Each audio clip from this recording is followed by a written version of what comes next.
A paz do nosso Senhor Jesus Cristo. Eu sou Viridiana Costa e estamos aqui hoje para mais um dia de leitura.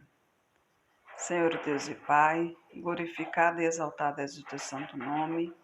Muito obrigada, Pai, por mais um dia de vida. Agradeço por sua bênção e por sua proteção. Muito obrigada, Senhor, pelos teus livramentos, Pai. Por favor, nos abençoe nesta leitura. Que cada palavra sua, Senhor, seja ensinamento em nossas mentes e em nossos corações, nos inspire e nos direcione sempre a Ti, em nome de Jesus. Lembrando que estamos na segunda leitura bíblica, né? Esta é cronológica, ou seja, de acordo aos acontecimentos.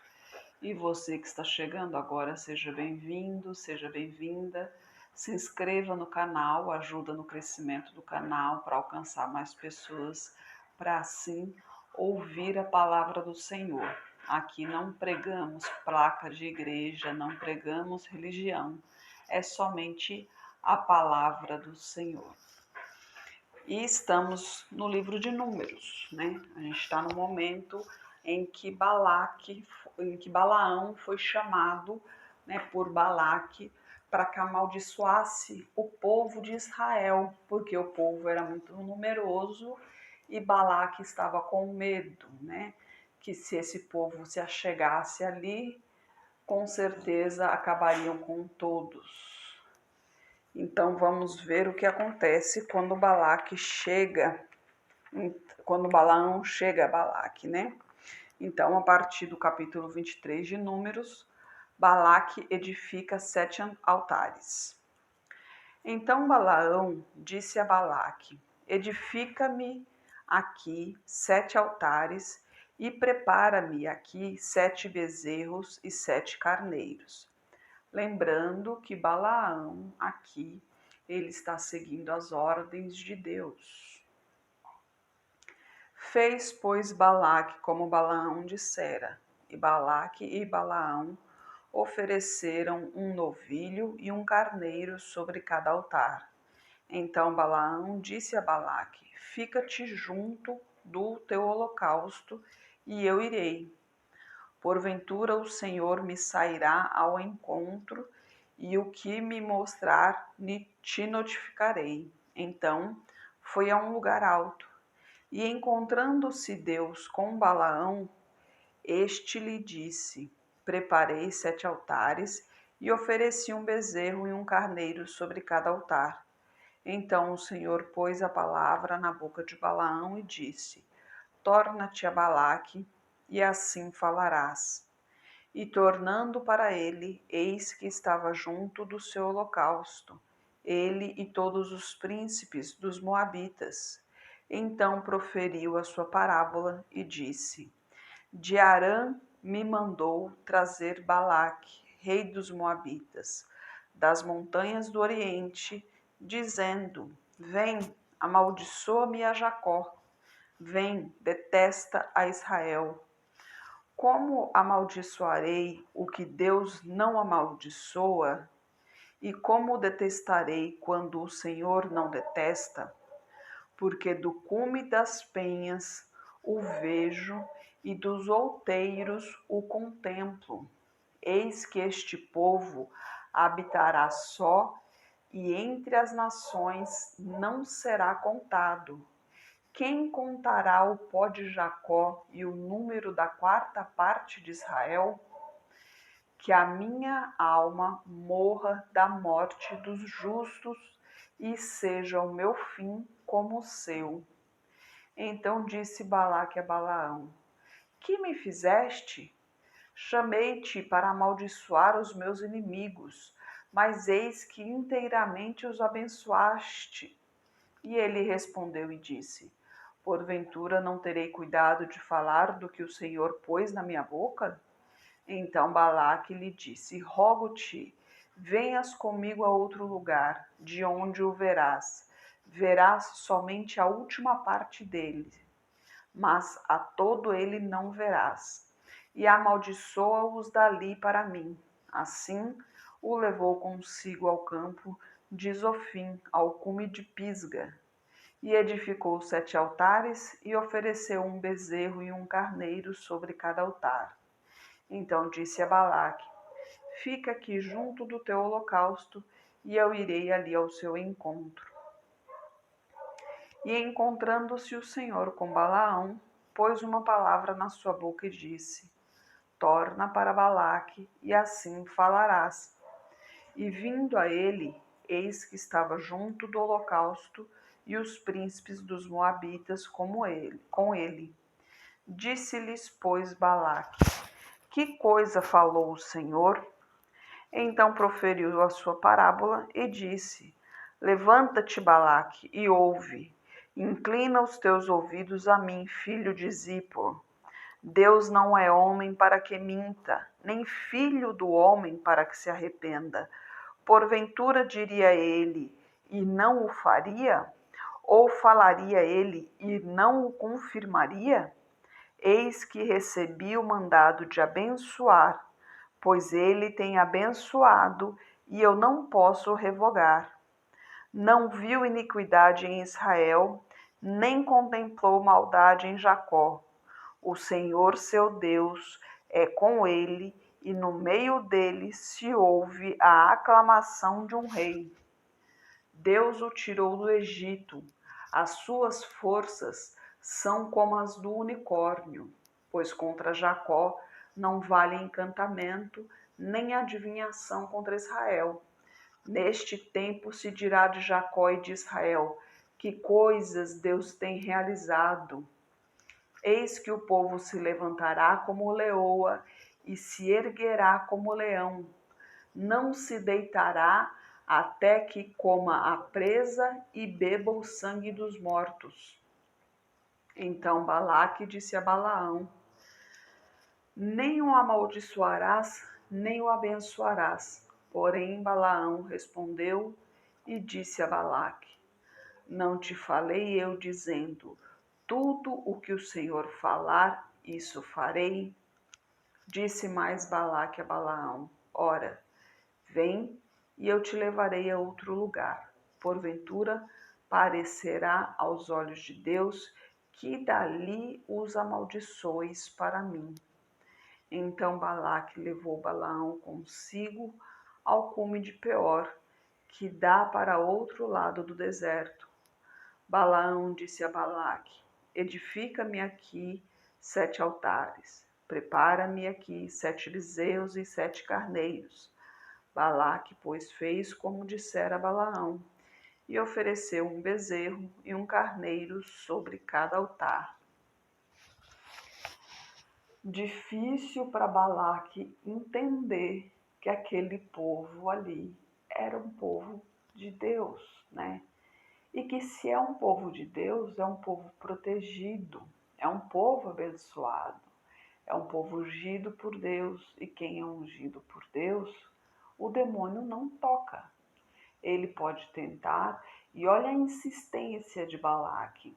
Leva para um lado, leva para outro, olha daqui, olha dali, né? Vê desse cume, ó, daqui você vê tal lado, daqui você vê tal lado.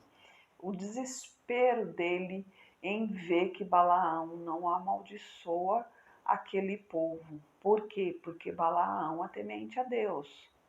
Até esse momento aqui, Balaão é temente a Deus e só fala o que Deus diz a ele, né? E a gente continua no capítulo 24. Vendo Balaão que bem parecia aos olhos do Senhor que abençoasse a Israel, não se foi esta vez como antes ao encontro dos encantamentos, mas voltou seu rosto para o deserto. E levantando Balaão seus olhos, e vendo a Israel que estava acampado segundo as suas tribos, veio sobre ele o Espírito de Deus. E proferiu a sua parábola e disse: Fala, Balaão, filho de Beor, e fala o homem de olhos abertos. Fala aquele que ouviu os ditos de Deus, que vê a visão do Todo-Poderoso, caindo em êxtase e de olhos abertos. Que boas são as tuas tendas, ó Jacó, Que boas são as tuas moradas, ó Israel! Como ribeiros se estendem, como jardins à beira dos rios, como árvores de sândalo, o Senhor os plantou, como cedros junto às águas. De seus baldes manarão águas, e a sua semente estará em muitas águas. O seu rei se erguerá mais do que Agag, e o seu reino será exaltado. Deus o tirou do Egito, as suas forças são como as do unicórnio. Consumirá as nações, seus inimigos quebrará seus ossos e com as suas setas os atravessará.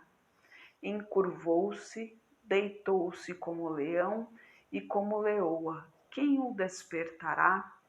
Benditos os que te abençoarem, e malditos os que te amaldiçoarem. Gente, desculpa, mas essa eu vou repetir. Olha só o que Deus diz de seus servos, de seus filhos. Benditos os que te abençoarem, e maldito os que te amaldiçoarem. Lembre-se que a palavra tem poder, né? E a partir do versículo 10, então a ira de Balaque se acendeu contra Balaão, e bateu ele as suas palmas. E Balaque disse a Balaão: para amaldiçoar os meus inimigos te tenho chamado, porém agora já 3 vezes os abençoaste inteiramente. Agora, pois, foge para o teu lugar. Eu tinha dito que te honraria grandemente, mas eis que o Senhor te privou desta honra. Então Balaão disse a Balaque: não falei eu também aos teus mensageiros que me enviaste, dizendo: ainda que Balaque me desse a sua casa cheia de prata e ouro, não posso traspassar o mandato do Senhor, fazendo bem ou mal de meu próprio coração. O que o Senhor falar, isso falarei eu. Agora, pois, eis que me vou ao meu povo. Vem, avisar-te-ei do que este povo fará ao teu povo nos últimos dias. Então proferiu a sua parábola e disse: fala, Balaão, filho de Beor, e fala o homem de olhos abertos. Fala aquele que ouviu os ditos de Deus e que sabe a ciência do Altíssimo, o que viu a visão do Todo-Poderoso, caído em êxtase e de olhos abertos. Vê-lo-ei, mas não agora, contemplá-lo-ei, mas não de perto. Uma estrela procederá de Jacó, e um cetro subirá de Israel, que ferirá os termos dos moabitas e destruirá todos os filhos de Sete. E Edom será uma possessão, e Seir, seus inimigos, também será uma possessão hereditária, pois Israel fará proezas, e dominará um de Jacó, e matará os que restam das cidades. E vendo os amalequitas, proferiu a sua parábola e disse: Amaleque é a primeira das nações, porém o seu fim será a destruição. E vendo os quenitas, proferiu a sua parábola e disse: firme está a sua habitação, e puseste o teu ninho na penha. Todavia, o quenita será consumido até Assur, que teve por prisioneiro. E proferindo ainda a sua parábola, disse: ai, quem viverá quando Deus fizer isto? E as naus virão das costas de Quintim e afligirão a Assur, também afligirão a Éber, e também ele será para a perdição. Então Balaão levantou-se e se foi, e voltou ao seu lugar, e também Balaque se foi pelo seu caminho. Imagina só como Balaque se sentiu ao ouvir esta parábola, né? Parábola entre aspas, né? Uma profecia. porque nesse momento Balaão estava cheio do Espírito Santo e ele estava profetizando ali o que iria acontecer. Afinal de contas, Deus prometeu que iria devolver as terras ao povo ao qual ela realmente lhe pertencia, que era o povo de Israel. Então, e passariam por todas essas nações, né? Haveria guerra com todas essas nações, porque essas nações não iriam sair por livre e espontânea vontade. Deus queria guerra? Não, Deus não queria. Deus gostaria que todos saíssem pacificamente, que todos, tanto que o povo de Israel, que ao passar, né, pelas cidades para poder chegar até a terra prometida, o povo, o Moisés pedia passagem, né? Mandava os mensageiros pedirem passagem, dando a palavra de que não haveria nada, não teria nada, não pegaria nada da cidade. Mas o medo, né? O medo, ao que o medo faz, né? O medo acaba provocando sensações, provocando situações da qual poderiam ser evitadas. Então, nesses casos aqui, os medos provocavam guerras. Balaque aqui estava amedrontadíssimo. Por quê? Porque o povo de Israel era muito, e principalmente porque a sua fama já existia, porque o povo de Israel servia ao Deus vivo. Então eles conheciam a fama do Deus vivo.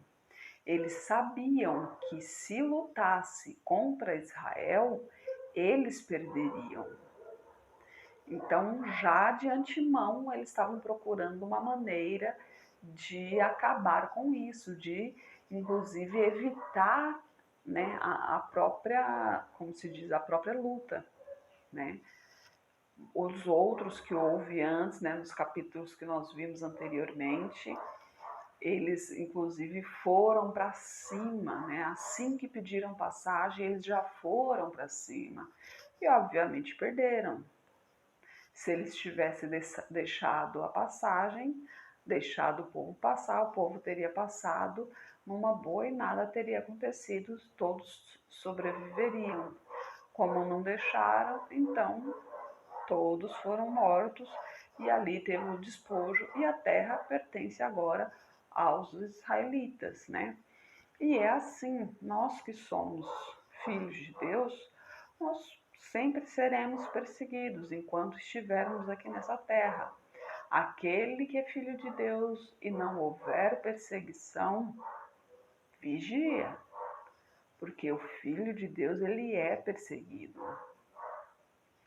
E ele é perseguido por ser humano? Não. Ele é perseguido pelo Espírito Santo que está dentro dele.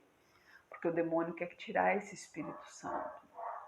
O demônio que está querendo tirar o Espírito Santo que há dentro de você. É isso que ele quer. Porque se você não for mais o templo do Espírito Santo, você não irá para o reino dos céus. No dia do julgamento, você irá para o inferno. Você queimará no fogo ardente, né? Porque a morte chegará para todos. A morte é só uma passagem, né? É o descanso, como diz o próprio Jesus, é um sono profundo. Então, quando a gente morre, o corpo entra em sono profundo, o espírito volta para Deus e tá ali, nada sabe. A gente, enquanto está morto, nada sabe. Né? No dia do julgamento é que será ressuscitado e ali será julgado pela vida que teve aqui na terra. Mas é só uma passagem. Aí o que acontece? Enquanto estamos aqui na terra, é uma preparação. A gente tem que se preparar. Essa preparação é para quê? Para vivermos sem pecado. Porque aqui nós somos acostumados com o pecado, porque o pecado está para todos os lados. Então nós temos que aprender a viver sem pecado. Existe alguém sem pecado no mundo? Não, não existe. Todos nós somos pecadores, nós somos nascidos do pecado. Mas Jesus, quando ele morreu na cruz, ele nos redimiu do pecado. Ele nos perdoou. Sim, ele te perdoou de tudo que você fez. A partir do momento que você entrega a sua vida a Jesus, a partir do momento que você se batiza nas águas, você se torna uma nova criatura. E, você vai deixar de pecar a partir do momento que você segue a Jesus? Não, você não vai deixar de pecar, porque você é um pecador. Eu sou uma pecadora, eu não deixei de pecar, eu continuo pecando. Porque a minha tendência é essa, faço de tudo para não pecar, né? Faço de tudo para andar corretamente, andar honestamente, né? Faço de tudo para seguir os mandamentos do Senhor. Mas eu não sou perfeita, ninguém é perfeito. O único ser humano que nunca pecou, que esse realmente foi santo de santidade, foi Jesus Cristo. De resto, nenhum, né? Nós somos santos porque no grego santo quer dizer separado. Então nós somos santos porque somos separados para o Senhor. Então é isso. Nós somos separados para o Senhor, então nós procuramos viver de acordo à vontade do Senhor. É sempre Deus em primeiro lugar.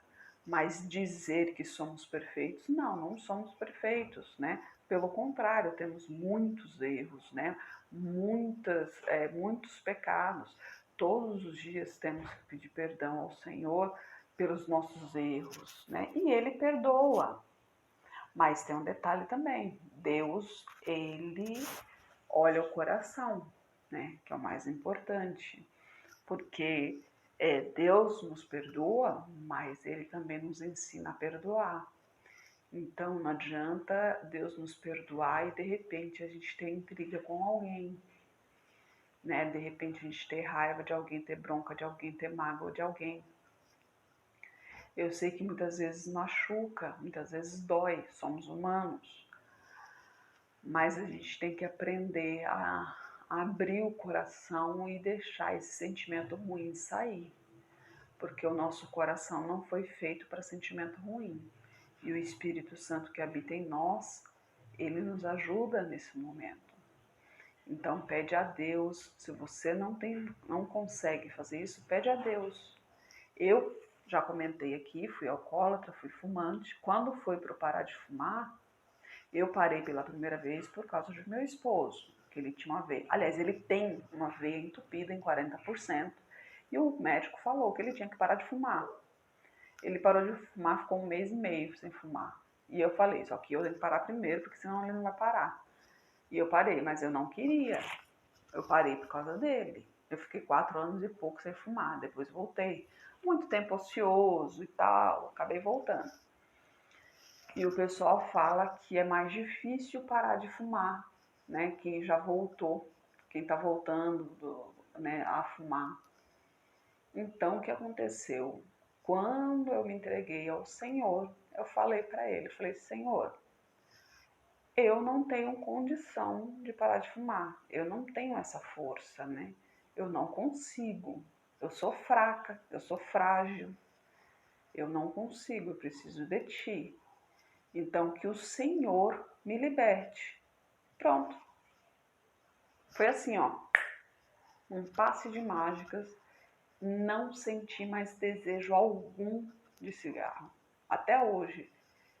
E, inclusive, o cheiro né, me incomoda sim, porque eu tenho rinite alérgica, então, obviamente, eu fico espirrando e tal. Mas não por ser cigarro, porque muitas vezes, muita gente que normalmente para, fica com nojo, que não sei o quê. Eu não, nem me incomoda. Me incomoda pelo fato da rinite, né, que é o cheiro forte, e como eu tenho enxaqueca, o cheiro forte também atrapalha a enxaqueca, provoca enjoo e tal, mas não por ser cigarro. Me incomoda como qualquer um outro cheiro forte, como desinfetante, como água sanitária, como perfumes, inclusive eu não uso perfumes, né, exatamente por causa disso.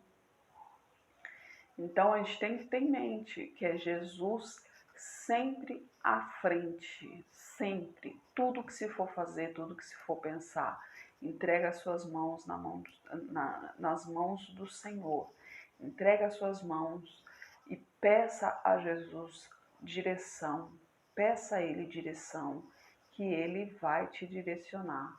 Ele vai te mostrar o caminho certo. Ele vai dizer a você o que você tem que fazer. Não procure ser perfeito para os outros. Não procure ser perfeito para você mesmo. Procure ser perfeito para Deus. Pense.